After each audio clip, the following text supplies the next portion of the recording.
To tap this soft power, India needs to leverage these opportunities in terms of strengthening its ties with the diaspora while battling the pandemic collectively and also mitigating further issues in a proactive manner. So now is the time, like no other, when the role of women on the global platform needs to be noted and needs to be appreciated in terms of not only the historical narratives, but in the contemporary challenges being faced. The early journey of the Indian women as the carriers of culture and preservers of identity was not an easy one because of the circumstances in which they historically made their journey overseas, coupled with the patriarchal mindset of our Indian society. But now, women are claiming their rightful status in society, breaking boundaries, building new role models, and creating fresh narratives. Today, as the world is fighting the unseen enemy of COVID-19, the impact of the pandemic has been such that it can well reverse the limited growth that our country and the world has made on gender equality and on women's rights. The clarion call given by our Honorable Prime Minister to use these trying times to become Atmanirbhar has been very well received by the nation to work together for the resurgence of the Indian economy. So, India's women constitute 49% of our 1.3 billion population, our country's borders. For an Atmanirbhar Bharat, it is important to take women along.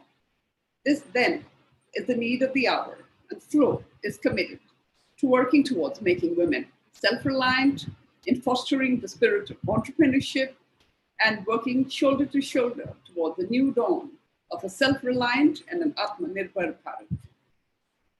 Thank you once again for being with us. And all of FLOW now look forward to your address. Before that, let me have the honor of presenting our virtual memento to you as a token of our appreciation. May I request Vicky IT to show the memento, please?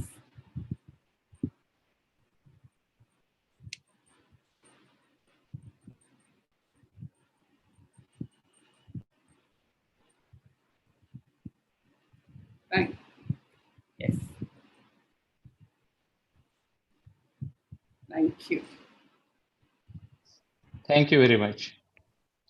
Yes, thank you. May I start?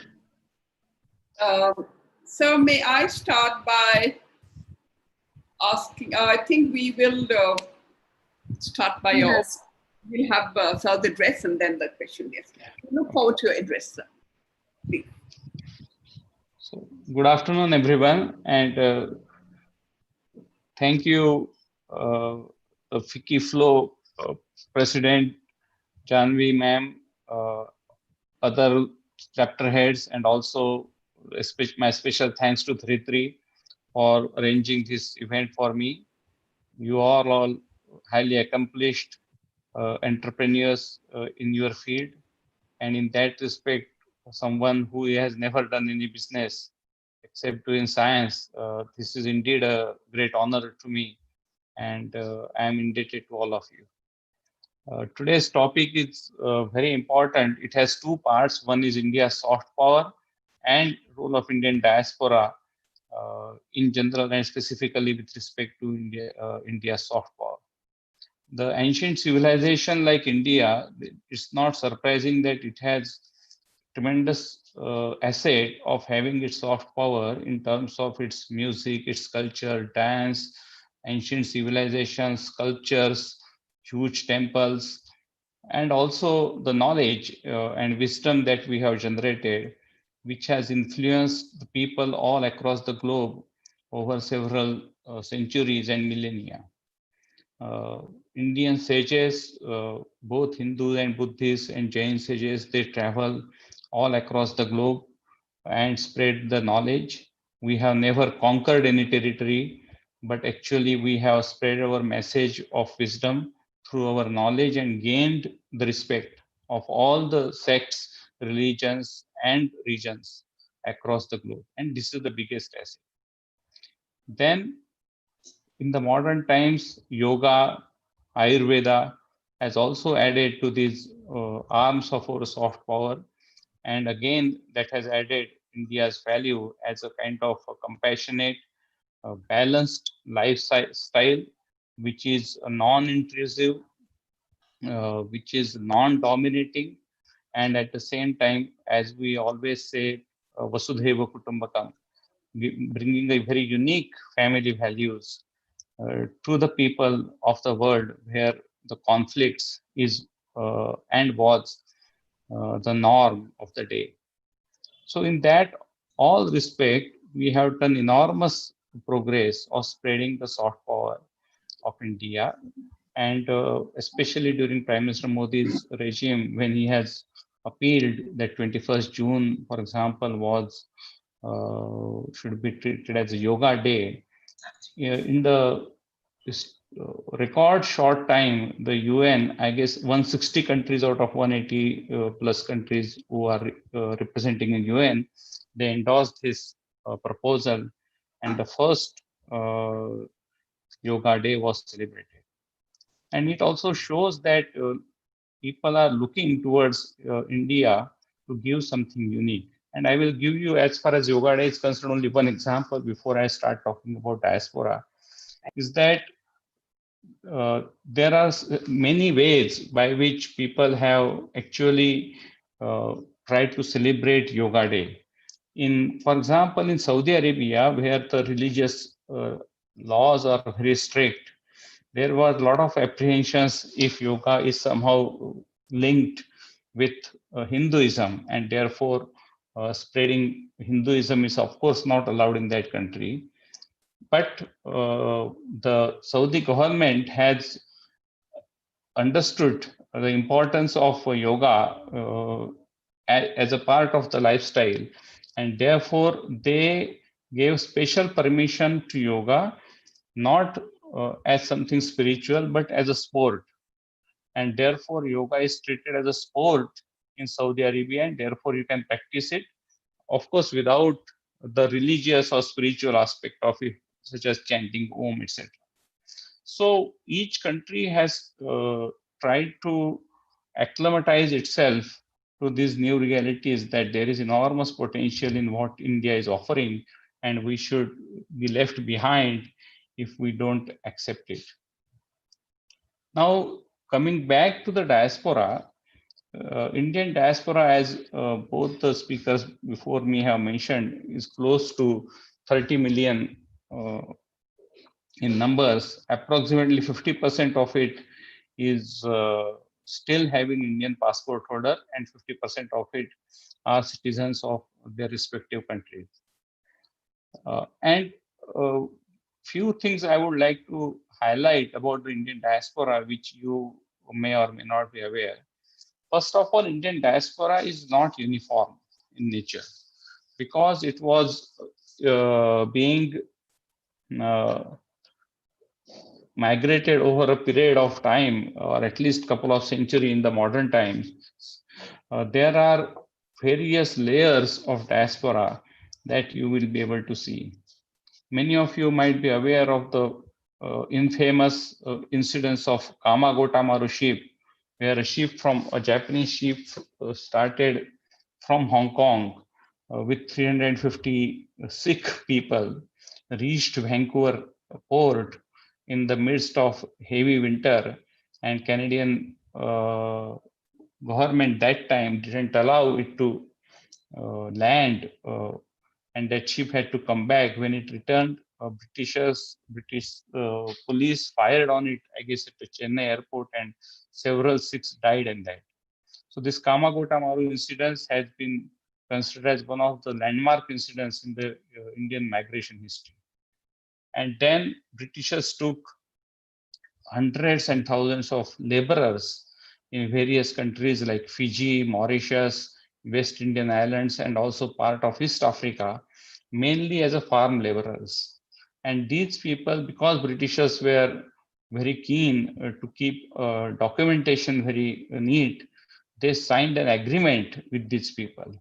Now, these people, mostly from UP, Bihar, and the central India, they were not literate, especially in English.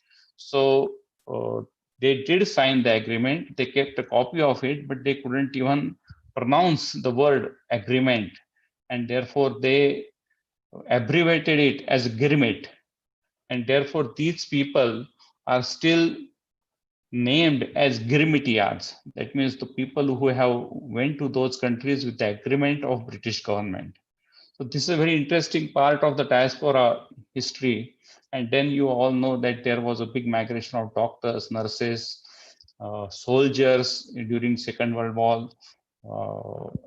And then in the modern times, business people, IT professionals, fintech people, and so on and so forth. So Indian diaspora is very diverse. Second part is that I should tell you that it is extremely fragmented. It represents actually all the divisions that we see it in India. It may be linguistic, it may be regional, it may be religious, it may be ethnic, it may be caste based. And to bring all of them together is always a big challenge. But at the same time, they have a very big connect with India. Many a times I see it even today that I get messages from US about something happening in India, which I myself am not aware of it. So they love to keep themselves aware of what's happening in India, every small and big development. Third thing which I would say that their unique feature is that because of their emotional affection with India, an emotional connect with India, which is, I think, is a big asset, they are still Indian at heart. And even they pass that Indianness to the next generation, even though it gets diluted to some extent. Fourth thing is that you are aware many prominent non-resident Indians have carried enormous philanthropic work in India. I don't need to mention it, but at the same time, there are so many people who have contributed to the local development, especially in the states like Gujarat, Tamil Nadu, Andhra, Karnataka, and even Rajasthan for that matter, where these people have conducted very big development work in their village of origin. They build a school, they build a road, build a facility for clean water, clean drinking water, even build the toilets. And these works many a times remained unnoticed and below the radar, but that has changed the lives of thousands of people and which remain unnoticed for many others outside especially. Fifth is that these people, because they are again connected in the modern times, they are keen to start the business, collaborate with Indian businessmen, invest, and even support the economy in whatever way they could. Many of them have their back offices, manufacturing units, as you all are aware, in India, and it helps Indian economy, and it gives them also an advantage of cost advantage and also better control on the manufacturing and supply and quality. Sixth is that there are of course some challenges, and those challenges are mainly with respect to the next generation who are born there, and many a times they are lost in their identities, and therefore several cultural, religious, spiritual organizations which are greatly involved in maintaining or inculcating Indian values system and our sanskar to next generation. They are playing a big role in keeping connection with India as their spiritual connect and also their value-based connect to the second and third generation Indians that have been conducted. I don't want to elaborate much. I will just tell you one small survey which I conducted last year because I was giving a talk on a similar topic in one of the TEDx conclave. And I will mention few highlights of those survey, and I will stop and we can start interaction, because it is, I know it's more conversational program rather than a monologue. So I sent a survey questions to close to 300 people across the globe, most of them my friend, but many unknowns also. Of these 300 people, close to 150 people were uh, first generation Indians, and their responses were not surprising. They are still emotionally connected with India. They visit India very frequently. They have their relatives, etc., etc., and they have contributed somewhere in the local economy. Most important and very interesting facet was the remaining 150 people who are second generation Indians or who have been to that country at a very early days of their life.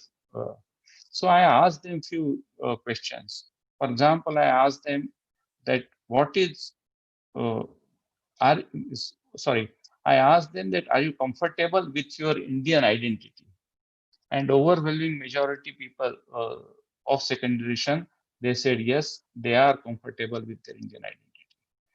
Next, I asked them, uh, is the caste an important factor for you?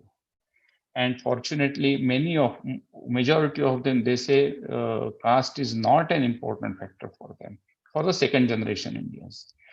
Third, I asked, will you be marrying with someone of the same caste? And the majority people, they say no, caste is not again a main factor while choosing their life partner. But when I asked them that would you prefer to have a person of Indian origin as your life partner, again majority people, they said yes, they would prefer to have. So they would like to remain their Indian connection. And last but not least, I asked them, what if you receive an opportunity to work in India for a significant period of time, say 3 years, 4 years, would you like to take such opportunity if it is attractive enough? And again, majority of the people, they say yes, if such opportunity exists, they would definitely explore it. So what I am trying to tell you that they are not only emotionally connected with India, but they also see India as a land of opportunities now in the current context, and which is a very welcome sign for both uh, India as well as these people who are settled outside India for several decades. So I think on this positive note, I will stop here, and I will be open to discuss all these issues further uh, with all of you. Thank you very much. Thank you, Dr. Chothaiwale. That was very, very, very interesting. And we have a lot of questions for you. So may I start with the opening questions? So I would like to ask you that, as our Prime Minister says, we should not view our diaspora only in terms of Sankhya, but also see them as Shakti. In doing so, we can solve our problem of brain drain by converting them to brain gain. It is often argued that brain drain is a loss to the origin country. However, new research shows that migration and resultant diaspora connections can be important sources of brain gain. How would you look at it, sir?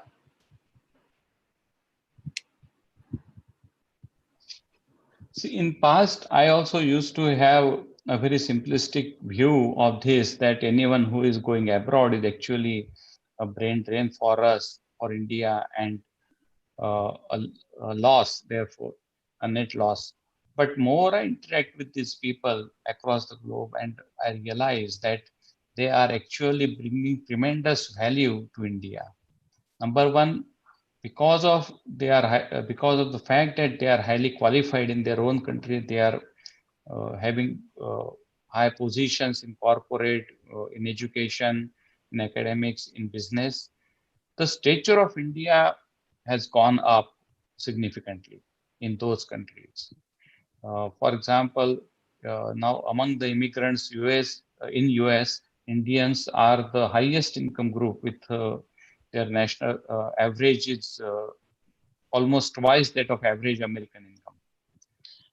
And then with people like Satya Nadella and other who are hitting high posts and still keeping their Indian origin very open is a big asset.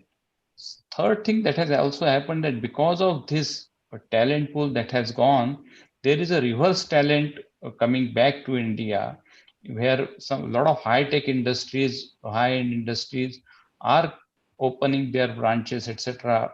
In India. And there was a very famous dialogue of Jack Walsh of GE when the people went there to start a very small R&D center in India.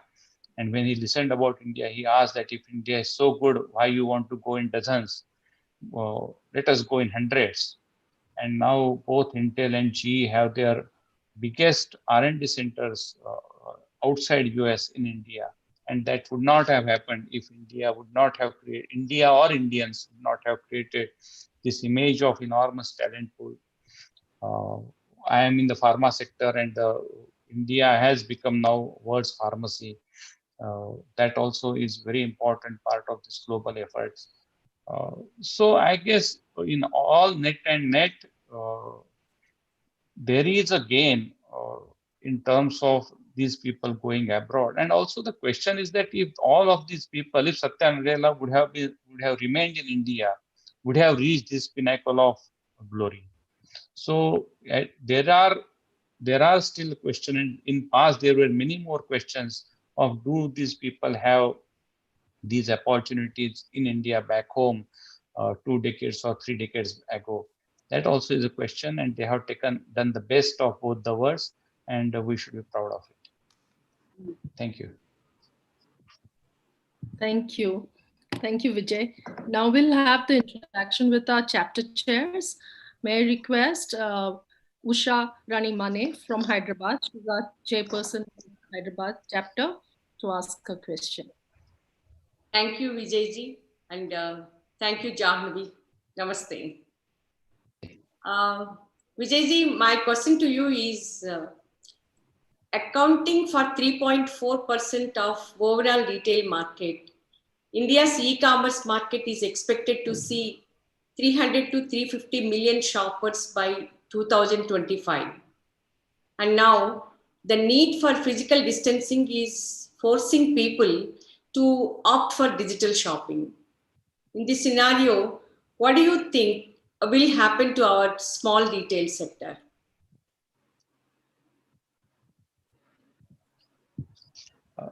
I am not an expert like you in business, but still, this is what I think, because I am also associated with one e-commerce small platform in the pharma sector, and I keep talking to them about this all the time because they are also very young entrepreneurs but highly successful.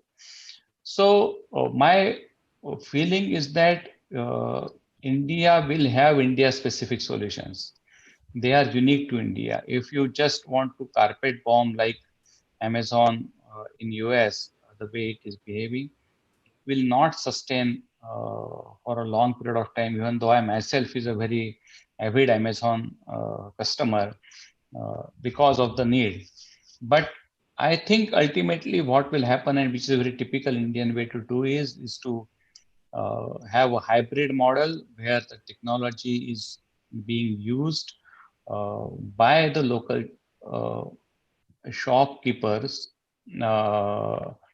and they will create a kind of a bridge between the customer, supplier, and the retailer. Essentially, that is how the future would work. Miss, I'll tell you, I stayed in Gujarat, and even before this e-commerce came up, the shopkeeper in front of our house would tell me that, sir, if you make a phone call, and those days mobiles were also not there, if you make a call on this number, even the 2 rupee shampoo sachet, I will deliver it at your home. And I would say that, okay, to get this shampoo sachet home, I will have to spend 50 paisa for my phone call, so as to make a fun of it. But this is the kind of entrepreneurship that exists in India. This was essentially e-commerce in those days when there was no technology and no internet. So I think there will be India-specific model where the people's convenience and use of technology and power of very robust supply chain and taking into consideration the small retailers, all those interests will be balanced out. Thank you. Thank you so much. Now I would request our Chennai chairperson, Rinku Mecheri, to ask a question. Thank you, Dharitri. Sir, my question to you, can you hear me? Yes, we can. Sure. Good evening, sir. My question to you is that while India has broken into the top 30 of the Global Soft Power Index in 2020, and while there are gestures of international hugs and handshakes, there is also a spotlight on the killings in Delhi, the rapes, and the restricting the right to protest. How does this affect the international awareness, positive association, and investments in India?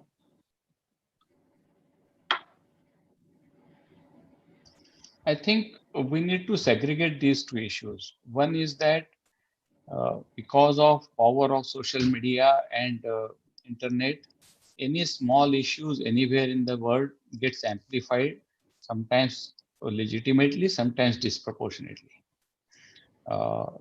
And I'm not justifying any small or big unrest or religious violence, but in a big country, sometimes these issues are bound to happen. They are happening in India for several decades, and each one is deplorable.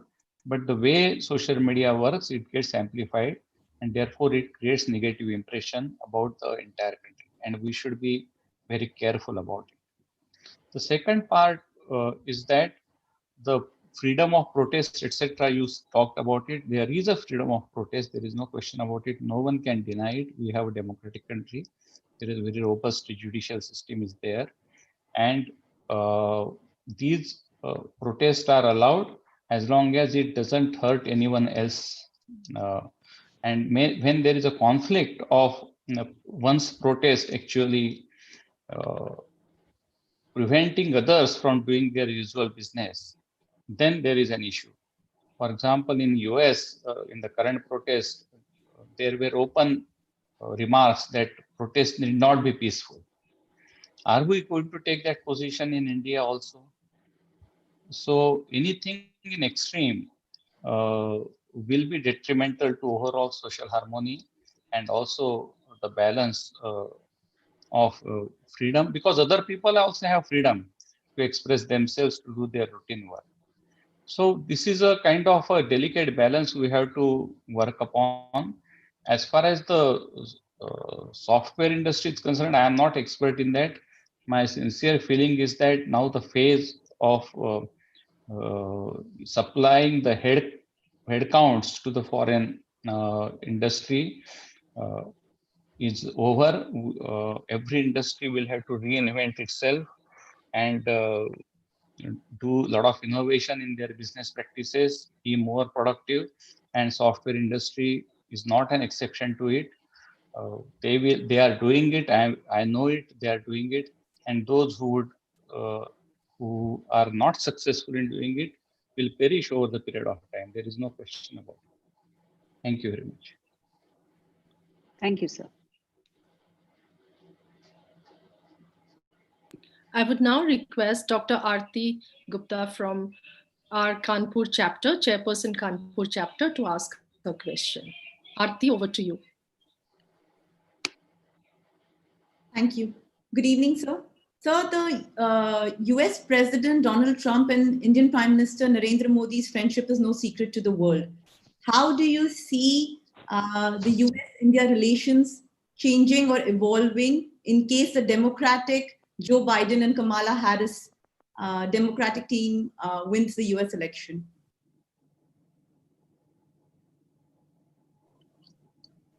This is the question which is being asked by a lot of media people to me, and so far I avoided answering them, but here I can't avoid, so I will answer.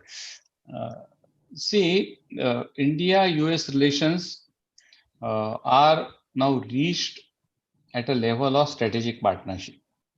That means the relationship is now fully institutionalized, and someone will have to make a lot of efforts to damage it, especially within these two countries.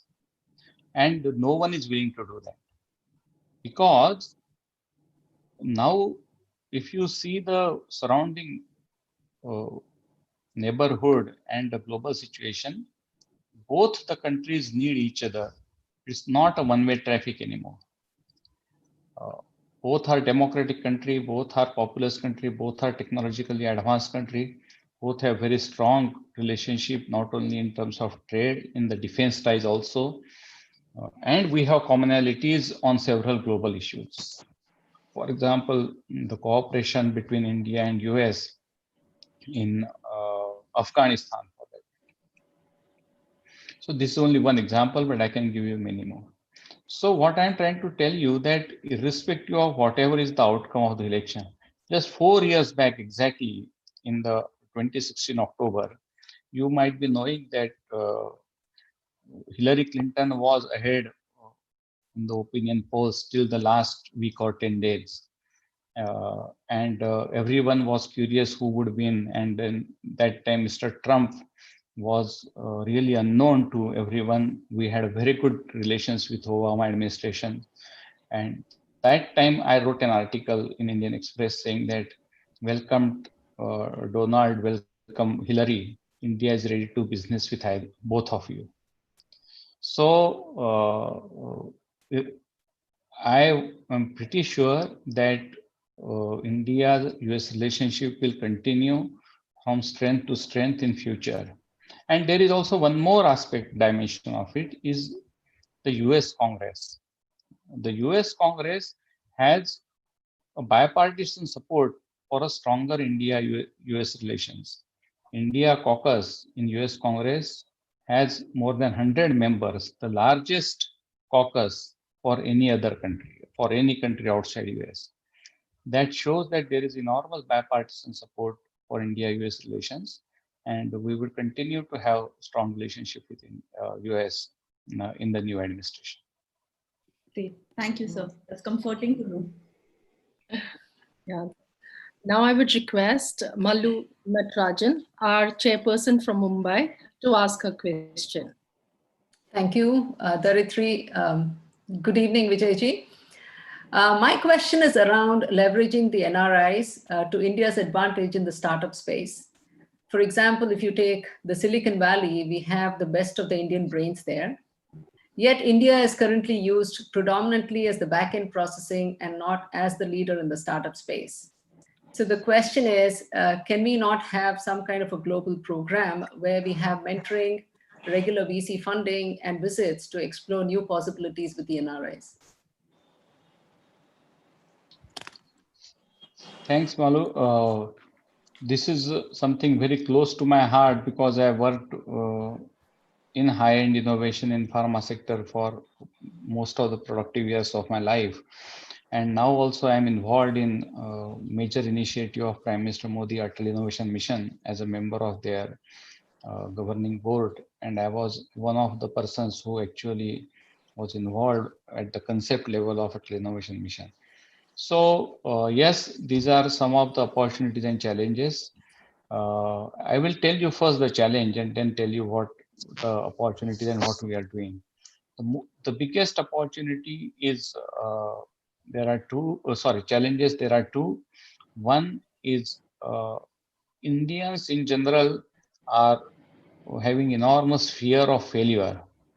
And for any startup, failure is a part of the game. And with every failure, there is a learning which everyone appreciates in West, and somehow we are not able to accept ourselves. So that's a cultural issue. Second issue is that financially, still there is not enough risk capital available in India, which is required in terms of VC funding or angel investment. Though the situation is improving significantly, but still it is not even say 10% at the level of say Silicon Valley in US. So these are the challenges. What are the opportunities? Of course, our young talents, and also the government system that has created not perfect, but reasonably good ecosystem for the startups. And Atal Innovation Mission, which is now inculcating innovation at a school level. We have established now close to 10,000 tinkering labs in various schools where we are giving training on the robotics and 3D printing in the government-aided schools. To the incubators, funding incubators, mentoring them, and then connecting them with the industry and VC funding. Fortunately and also there is a second example in the area where I work is biotechnology, and Department of Biotechnology has actually launched a separate vehicle called BIRAC, BIRAC, which is doing enormous work at every step of innovation cycle in funding and mentoring the startups in the biotech. And there are many success stories are now available with us. Third thing which is happening is that between Silicon Valley in specific and US in general, and also now with Israel, there are a lot of collaborative programs happening between India and US and with Israel. In case of Atal Innovation Mission, there are 2 or 3 investors, professor from Harvard are on our board, and they are guiding us on what to be done. And I can give you many more examples. So overall situation, I will still not say that it's ideal, but much progress has been made in every aspect of funding or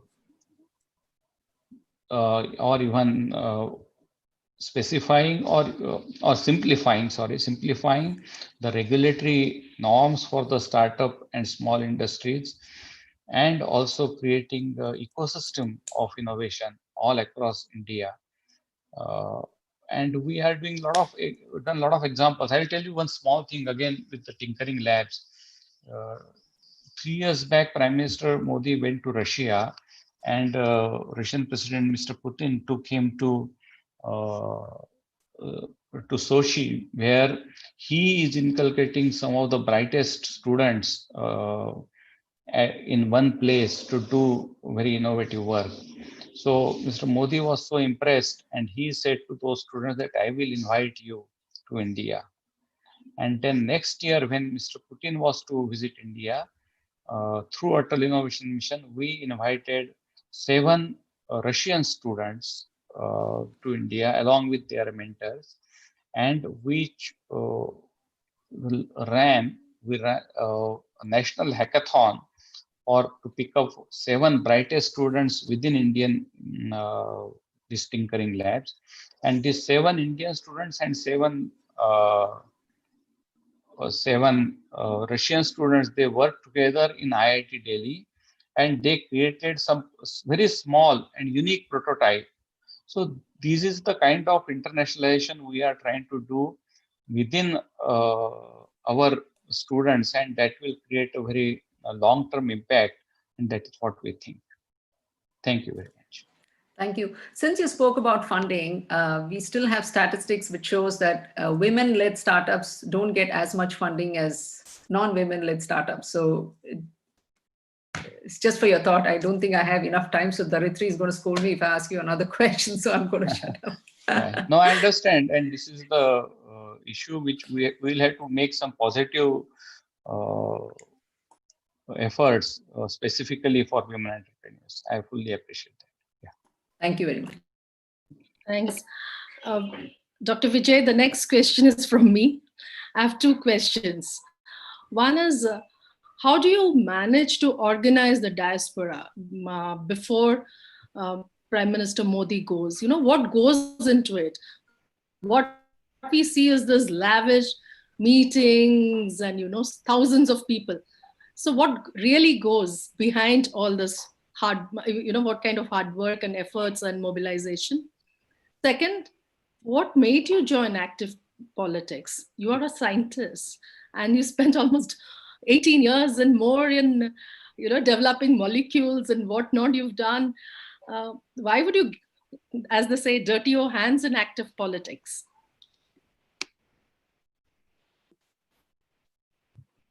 Sorry, please unmute. Vijay, you need to unmute yourself. Sorry, please unmute. Vijay, you need to unmute yourself. Hello. Yes. Yeah. Can you hear me now? Yeah. Just before I answer, just give me 30 seconds. I will be back.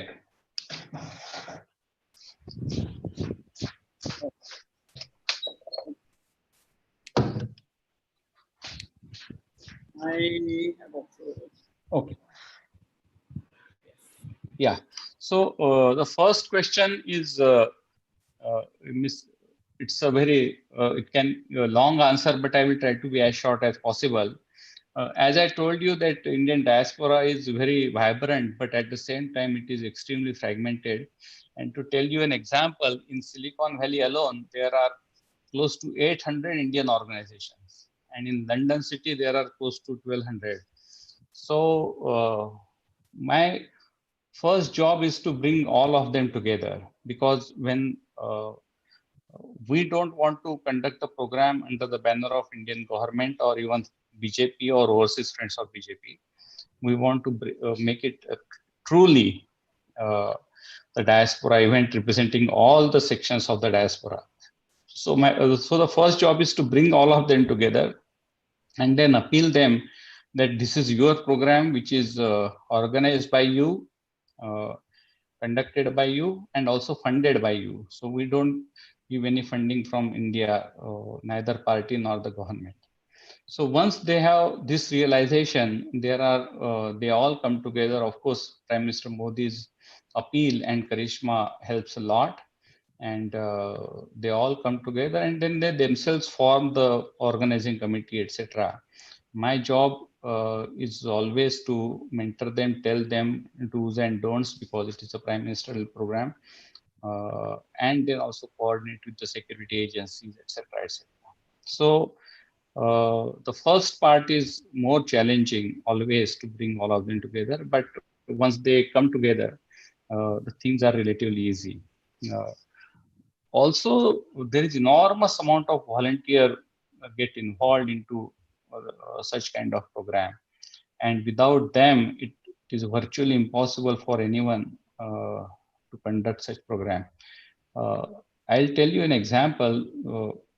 In Howdy Modi, which you have seen, there are close to 40,000 seats in the balcony, and then because we wanted extra space, we decided to use the ground also. So there were close to 12,000 seats in the ground, 11,000. And when we asked the ticket master, which typically issues the ticket with the seat number for any game or any concert in that on that ground, they asked us that we'll have to pay some $4 per seat just to issue the ticket. And of course, we didn't have that much money. So it was our people our volunteers who sat day and night and issued the seat number to each one who has been registered there. And when we gave them the passes were free. The passes were with the seat number and also from which gate they will come. And more difficult was to map the number of seats on the ground, the number of chairs, and allocate the seat numbers and row number to them. And that was also done by our volunteers. So enormous amount of volunteer work is required for the success of this program, and the real credit goes to them. So that's in short the first part. The second part, I do believe that accidents do happen in life, and sometimes the accidents are good for life. So I never had any ambition or even aspiration to join politics. In 2014 elections, I was asked if I can take a break from my job and join the campaign. And I thought that it's a once in a lifetime opportunity. So I took 4 months leave, sabbatical from my company, which my company gave very reluctantly. And I joined the campaign.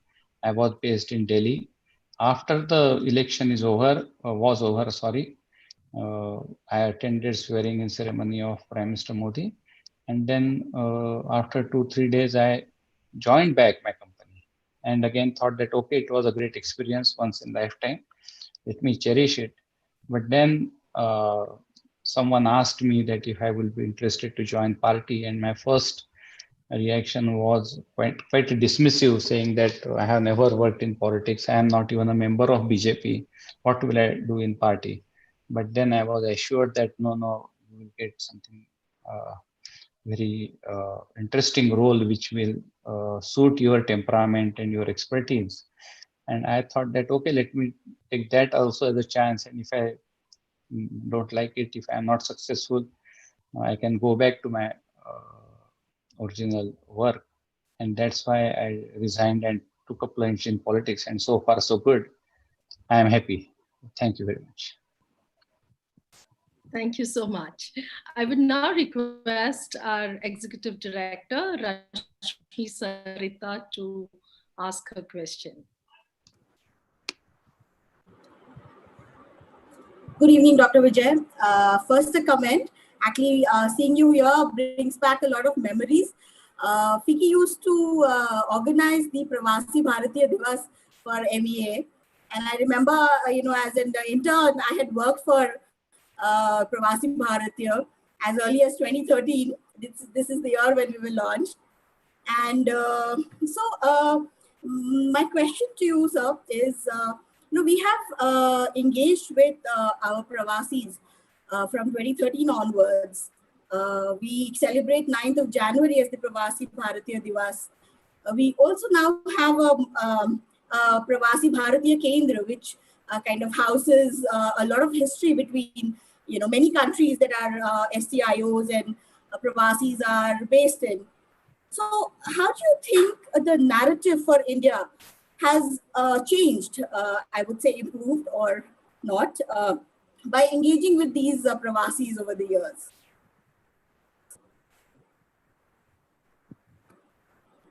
There are two parts of it. See, you also might be knowing that in past, Pravasi Bharatiya Divas was celebrated every year, and the gathering used to be every year.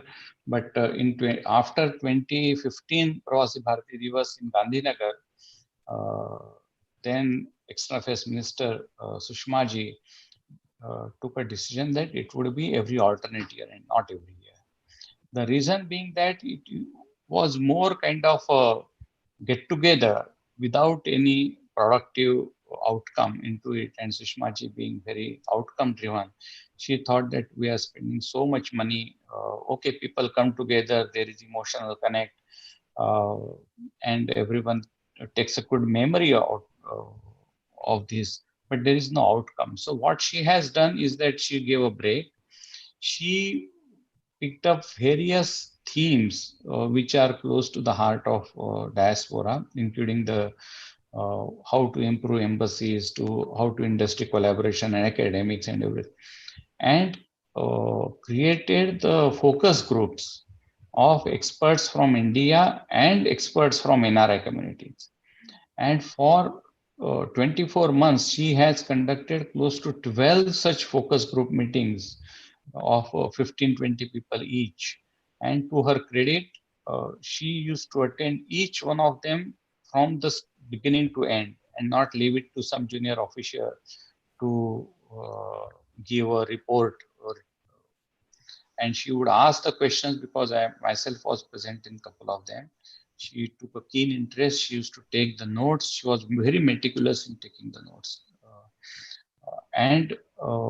After 2 years, when the next Pravasi Bharatiya Divas was organized in Bangalore, each group actually gave a report of these are the recommendations of these groups. These many recommendations have been implemented. These many recommendations are in process.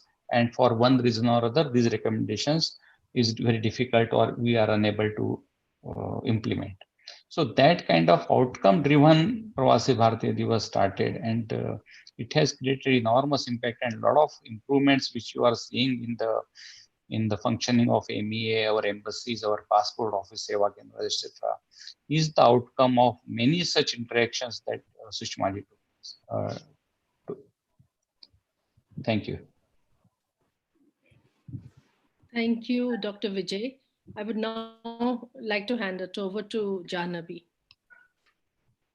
Thank you, Dr. Vijay. We have a question from our Flow past president, Surekha Kothari of Chennai, and I would like to address that question to you. She would like to know, that, Vijayji, do you think that religious separatism will be gradually neutralized with the advent of a more unbiased attitudes of the Indian diaspora? I think religion and religious separatism, these two are different things. There will be several religions and faiths. They will continue to coexist together. The question is that, are we accepting it as all part of one overarching goal of self-realization, or we see it as the conflict points? Our Indian civilization and our value system says that yes, you can have different faith, different religions, but each one ultimately gives the same message of peace and, in short, salvation. If we keep that spirit, then there won't be much religious conflict. But otherwise, if we say that only my faith or my religion is the supreme, then that becomes a source of conflict. So it is a more fundamental issue of the mindset and the way we look at the people whom we don't necessarily agree with.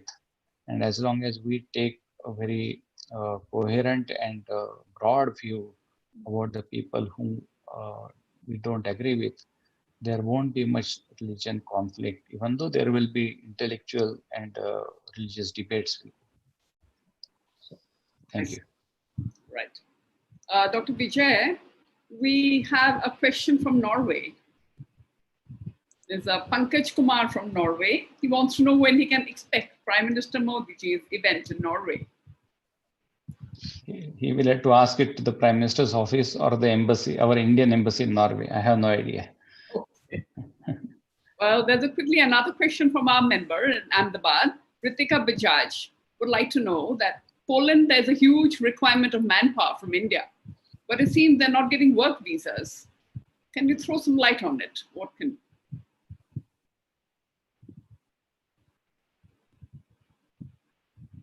Yes, unmute.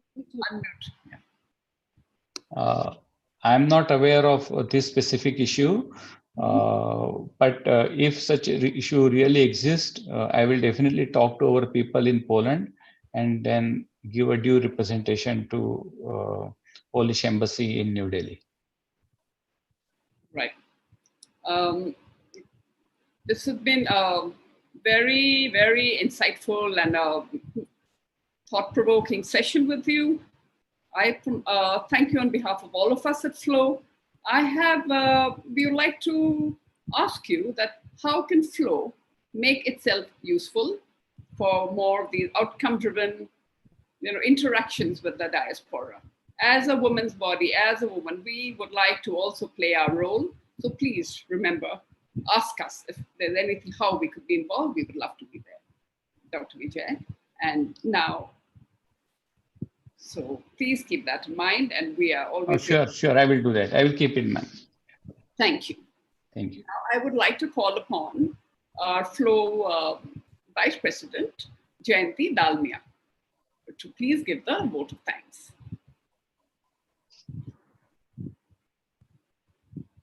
Jayanti Dalmia, please. Namaskar. On behalf of FLOW, I would like to thank you, Dr. Vijay Chathaiwale, Head of BJP's Foreign Affairs, for addressing us on a very important subject, tapping India's soft power, working with the Indian diaspora. You have very rightly worked towards promoting India's soft power and creating a substantive impact in meeting nations' foreign policy initiatives, causing India's brand value abroad, raising India's brand value abroad, thereby harnessing the power of Indian diaspora. Thank you so much for sharing your experiences and answering our questions. My sincere thanks to the past presidents, chapter chairs, and governing body members, and everyone for joining us. Dharitri Patnaik, chapter chairperson, Flo Bhubaneswar, thank you for putting this wonderful session together. Thank you. Namaskar. Thank you and namaste, Dr. Thank you. Thank you very much, and thank you for inviting me. It's really a great honor. Thank you, Janvi. Thank you, Dharitri. An excellent program. Much needed to know what we can do. We will switch up now. Thank you, Dharitri. It's a nice program.